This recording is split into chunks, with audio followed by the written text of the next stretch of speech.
माता, लगता है भ्राताश्री आ गए। Shown, shown! भ्राताश्री, कस्तूरी मृग कहाँ है? नहीं, कस्तूरी मृग हाथ नहीं है शोन। किंतु यदि आप कस्तूरी मृग नहीं लाएंगे तो माता का प्रेम आपको किस प्रकार प्राप्त होगा?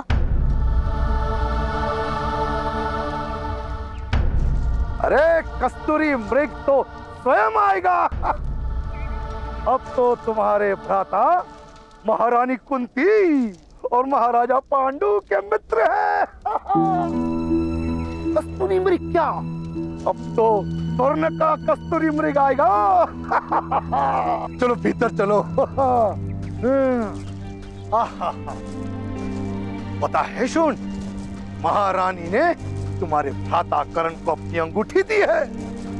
अब तो तुम्हारी माता ने यदि कर्ण को प्रेम नहीं दिया तो दरिद्र रह जाएंगी और पछताएंगी। आर्या, जेठ जी से कहिए कि कुंती बोझ का राजसारथी एक छोटे से गांव में छोटे छोटे रथ बनाकर पूरे वर्ष में केवल 2 सुवर्ण मुद्रा प्राप्त करते हैं। इससे अधिक दरिद्रता और क्या आएगी?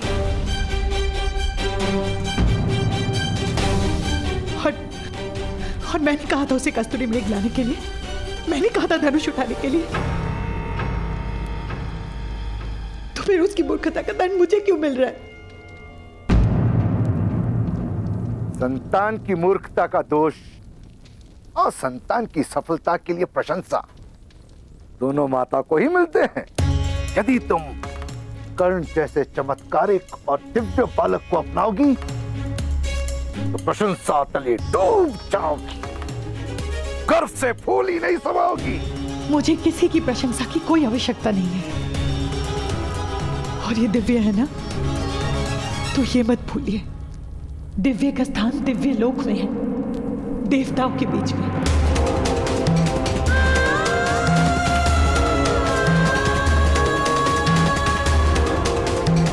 मनुष्य लोक में हम जैसे साधारण मनुष्य के बीच में नहीं।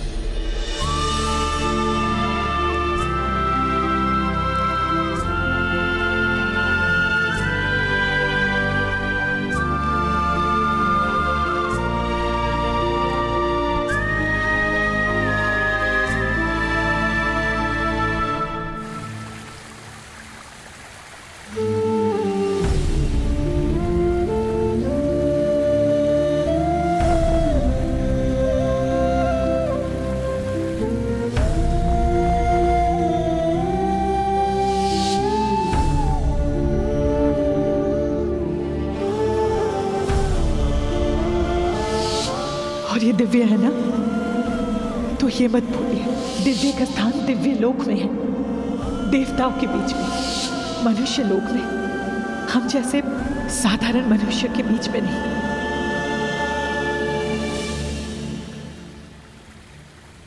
भ्राताश्री, इस प्रकार यहाँ क्यों बैठे हैं? तो कहाँ बैठो शोन? चलिए, क्या आपको पता नहीं यहाँ पिशाच आते हैं? अब मुझे पिशाच से कोई भय नहीं, वैसे भी मेरी मृत्यु होने वाली है। माता ने उचित कहा है, दिव्य का स्थान देवलोक में ही होता है। पर माता का क्रोध तो कल तक उतर जाएगा। नहीं शोन, ताऊ ने कहा था यदि किसी वस्तु से प्रकाश निकले तो वे दिव्य होती है। और मेरे शरीर से भी प्रकाश निकलता है। आपके शरीर में से कहाँ प्रकाश निकलता है? दिखाइए। ऐसे नहीं निकलता, किंतु जब मैं पर्वत से गिरता हूँ तब पूरे शरीर से प्रकाश निकलता है। अवश्य मेरी मृत्यु अब निकट है, उससे मुझे कोई हानि नहीं होती। तो दिखाइए। मृत्यु? अरे नहीं प्रकाश। चलो दिखाता हूँ।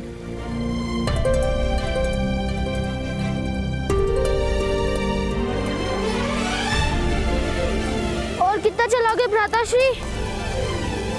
अब अपना दिखा दो ना दिव्य कवच। ठीक है।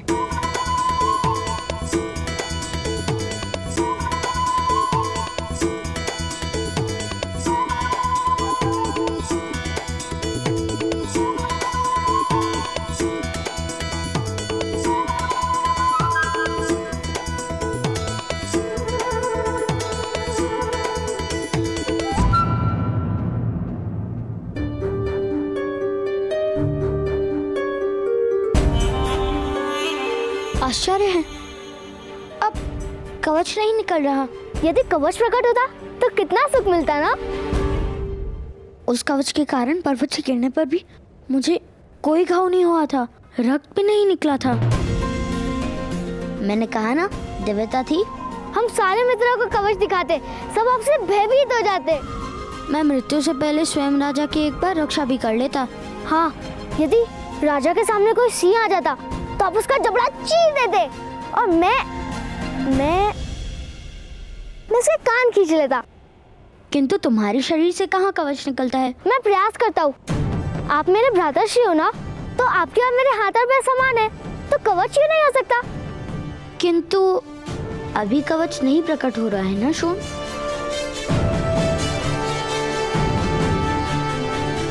संभवतः पर्वत से गिरने पर प्रकट हो। मैं प्रयास करता हूँ। नहीं शोन, ठहरो, ऐसा साहस करना उचित नहीं।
भ्राताश्री के शरीर से कवच प्रकट होता है। और आपने देखा वो पत्थर भी कैसे टूट गया। किंतु मुझे और मेरे भ्राताश्री को कोई हानि नहीं हुई।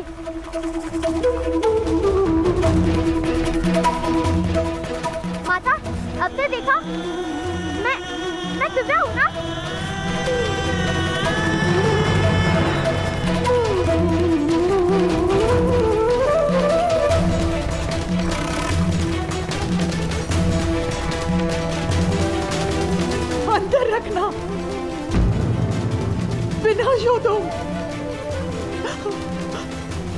शोन से दूर रहना। शोन, चलो। छोड़ दो मुझे माता, मुझे भ्राता गण के पास जाना है। कोई आवश्यकता नहीं है।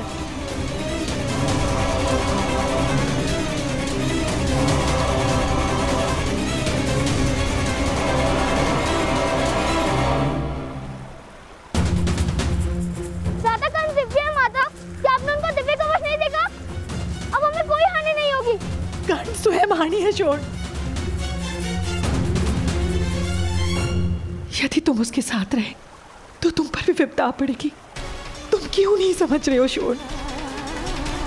कर्ण का कवच केवल उसी की रक्षा कर सकता है, किंतु वो हम सबके लिए मृत्यु का कारण बनेगा।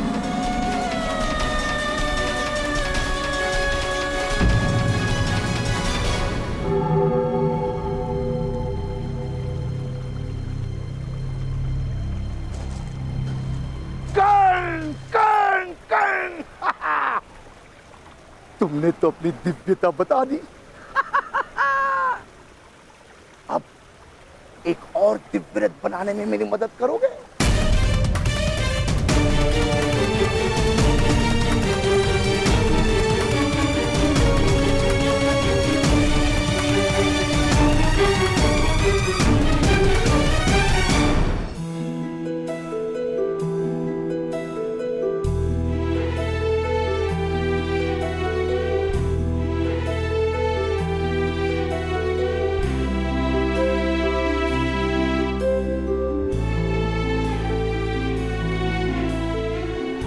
मेरी दिव्यता माता के लिए क्रोध का कारण क्यों बन गई था?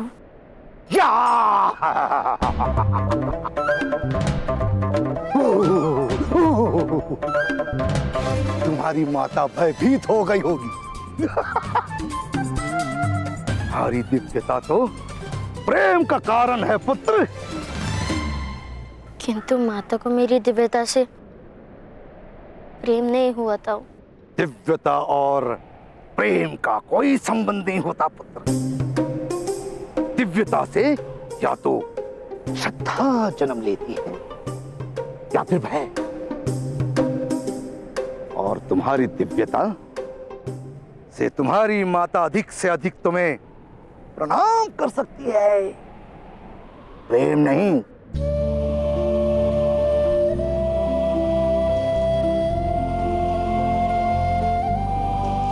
माता से प्रणाम की अपेक्षा किस बालक को होती है ताऊ? मुझे माता के प्रेम की आवश्यकता है। क्या माता मुझे कभी प्रेम नहीं करेंगी?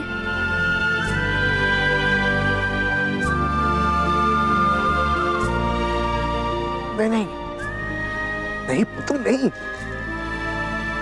ऐसा नहीं है। तुम्हारी माता तुमसे बहुत प्रेम करती है।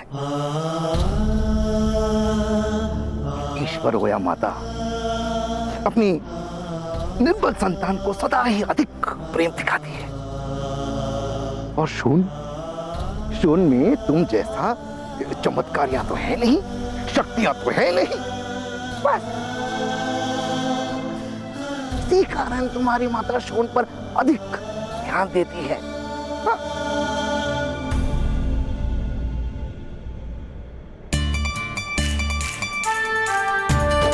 यदि ऐसा है तो मैं शोन को भी मेरे समान शक्तिमान बना दूंगा। फिर माता हम दोनों को एक समान प्रेम करेंगी।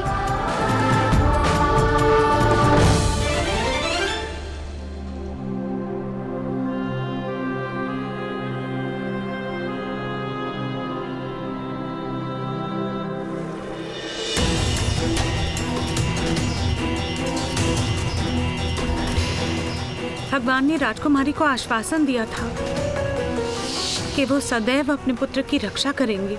यही कारण है कि इस बालक के पास दिव्य कवच तथा कुंडल है। आपका पुत्र बहुत तेजस्वी है।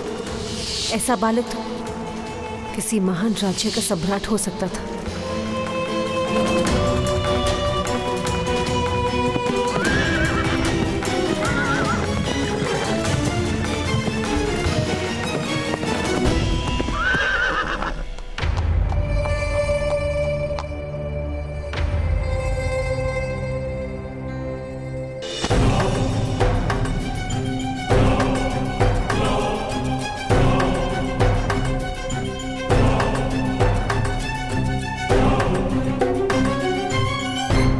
मध्य महोदय।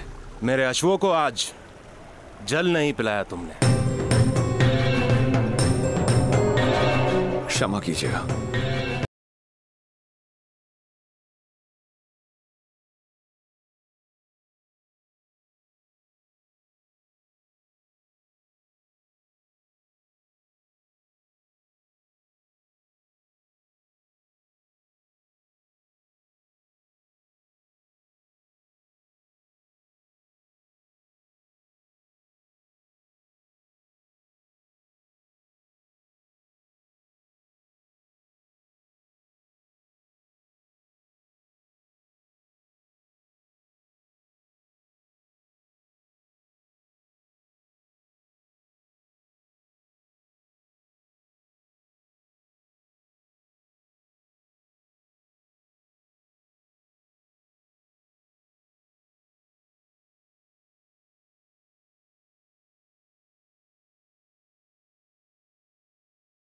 तब तक मिट्टियों में स्पर्श भी नहीं कर सकती है।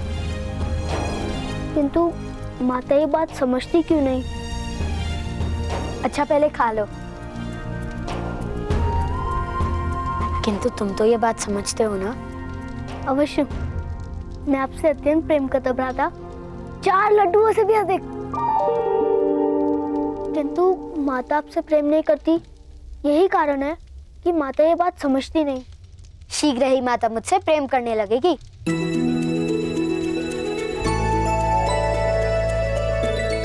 मैंने माता का प्रेम पाने का मार्ग ढूंढ लिया है। अपने पुत्र को रोको, अन्यथा चिंता के स्थान पर भय और भय के स्थान पर दुख होगा। अपने पुत्र की दिव्यता के ढोंग का अंत करो। किंतु महोदय, कर्ण वास्तव में दिव्य है। उसकी दिव्यता ईश्वर का प्रसाद है। उसको गुप्त किस प्रकार रखा जा सकता है? सूतों को दिव्यता की अनुमति नहीं है।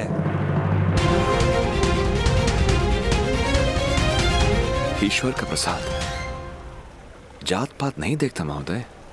यदि ईश्वर का प्रसाद है तो उसे मंदिर में बिठाओ और गर्भगृह का द्वार बंद कर दो, तब उसका नमन किया जाएगा। किंतु जीवन मंदिर में नहीं बीत सकता, उसे संसार में आना ही पड़ेगा। और जिस दिन वो समाज के मध्य आया, उस दिन उस पर जात पात का बंधन अवश्य होगा।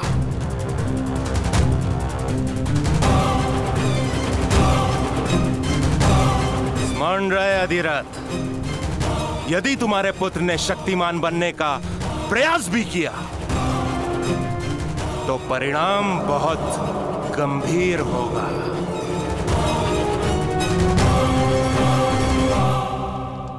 हाँ, मैं तुम्हें भी अपनी भांति महान धनुर्धर बना दूंगा। उसके पश्चात माता का प्रेम मुझे भी प्राप्त होगा।